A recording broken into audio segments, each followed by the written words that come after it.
Hello everyone, welcome back to my channel. Before starting the video, please subscribe and keep watching for more details videos. At US Open, Coco Gauff and Naomi Osaka showcase solidarity and care.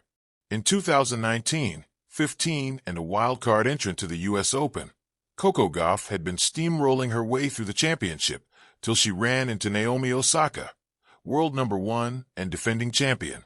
The match was unremarkable. Osaka won 6-3, 6-0, but it was what came after that made it unforgettable. Osaka, 21, went up to the weeping teenager and invited her to participate in the post-match interview with her. In the teary-eyed session that followed, Osaka said, "The fact that both of us made it, and we're both still working as hard as we can is incredible." 6 years later, at this year's Open, not much seems to have changed, except for the status of the players. Osaka, now world number 24, making a comeback after a motherhood break, defeated world number 3 Gauff 6-3, 6-2. At the post-match interview, the script of their solidarity remained unchanged. What made the match striking was the emotional undercurrent that girds the players' relationship. Both players model a version of strength that runs counter to the culture of cutthroat ascendancy. Gauff and Osaka are, by their own admission, not friends. They admire each other as colleagues. They are both players of color in a sport with a history of exclusion. Osaka has lived through the long shadow of early fame on her mental health. Gauff still struggles with her prodigious and erratic genius. Together, they serve a reminder that resilience is not always loud, that empathy is not incompatible with excellence. In 1950, Althea Gibson became the first black woman to play in what was then the U.S. National Championship. Her legacy paved the way for Yvonne Goolagong, the Williams sisters, and countless others who followed.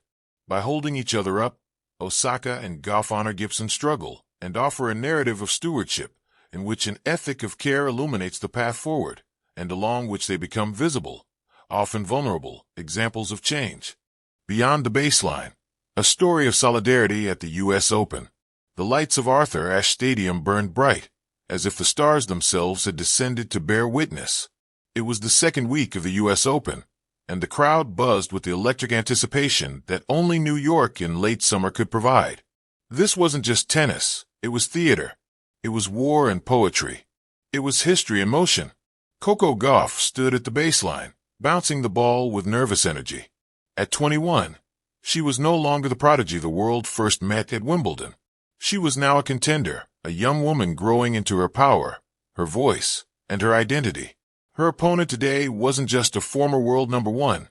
Naomi Osaka was something larger. She was a mirror, a sister in struggle, and in some strange way, a mentor carved from shared experience. The match had ended minutes ago. Gauff had won in 3 tight sets. The applause was thunderous, rising like a wave and crashing over the court. But something hung heavier in the air than the scoreline. Naomi approached Coco at the net, her expression soft, proud. "You played amazing," she said quietly. Coco smiled, flushed with sweat and emotion. "Thank you. You too. I mean that." They hugged.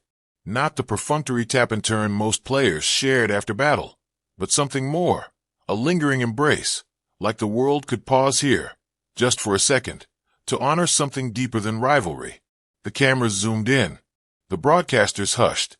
Everyone could feel it. This was more than tennis. The moment they shared. 2 years ago, it had been Naomi who had comforted Coco after a tough loss in this very stadium. Back then, Gauff was just 15, her eyes wide with the awe and anxiety of standing in a place where legends walked. She had lost badly, tears welling up as she packed her bag, trying to hold composure in front of the thousands watching. But Osaka, then the reigning champion, had reached across the net and across expectation. She had invited Gauff to speak in the post-match interview. Unheard of, unprecedented. Some called it charity. Others called it strange. But those who understood saw it for what it was, solidarity. Care. 2 black women in a white-dominated sport, choosing empathy over ego. Now the roles had reversed. Gauff, victorious, stood on center stage, and yet again, Naomi was at her side, not with resentment, but with support. "I remember when you pulled me into the interview," Gauff said. the mic trembling in her hand. "You didn't have to do that, but it meant everything to me. So I want to say thank you." Naomi smiled, her eyes glassy. "It's come full circle, huh?" The crowd roared. The weight they carry. In a sport that so often prides itself on individualism, Coco and Naomi have carried a different kind of burden, one that doesn't show on the stat sheet. They are two of the few black women at the top of professional tennis. With every match, they represent more than themselves. They carry the expectations of those who never had the chance to play, of young girls watching from Harlem to Haiti, from Atlanta to Osaka. For Naomi, the journey has been marked by brilliance and burnout. Her Grand Slam titles came in flurries, but so did the questions. Her decision to step away from press conferences for mental health reasons sparked debate, drawing both admiration and criticism. She spoke softly, but her actions were loud. In 2020, she wore masks bearing the names of Black Americans killed by police violence. She knelt. She raised her racket and her voice. Coco watched, quietly at first, then with growing understanding. "It made me realize that tennis isn't just a platform," Gauff said in an interview later. "It's a microphone, and we get to choose what we amplify." Training rooms and quiet talks. What the public didn't see were the quiet moments in locker rooms, on practice courts, and in hotel lobbies. Naomi, always slightly introverted, found comfort in Coco's brightness.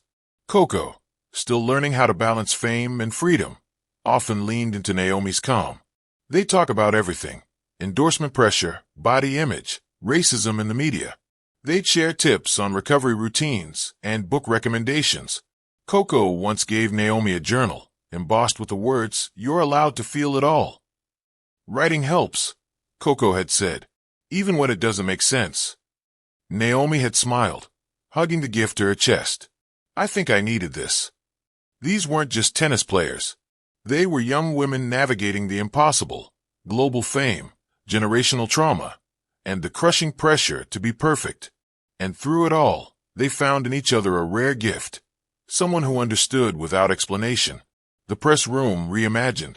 After the match, reporters gathered for the post-game conference, eager for insights, drama, sound bites. Instead, they got something else: a display of unity. Naomi and Coco asked to appear together. "We wanted to do this as a conversation," Naomi said, "not just statements."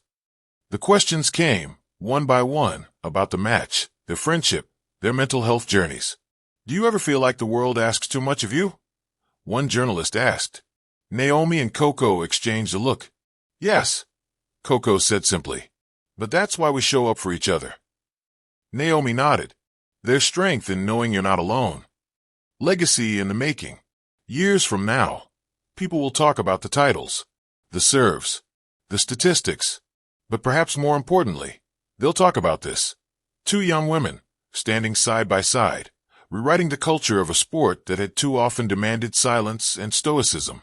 They'll talk about how Coco and Naomi redefined victory, not as domination over another, but as lifting each other up in the face of everything designed to keep them apart. They'll talk about care, about courage, about community. They'll remember how, in a world that tries to pit women against each other, Coco and Naomi chose instead to walk forward, hand in hand. Final rally. As they walked off the court together that night, arms draped across each other's shoulders, the stadium still buzzing behind them, Naomi whispered something to Coco. "What was that?" Gauff asked. Naomi smiled. "I said, don't forget who you are, even when they try to tell you." Coco nodded, the weight of it settling in her chest, not heavy, but anchoring, grounding. "I won't," she said, "and neither should you."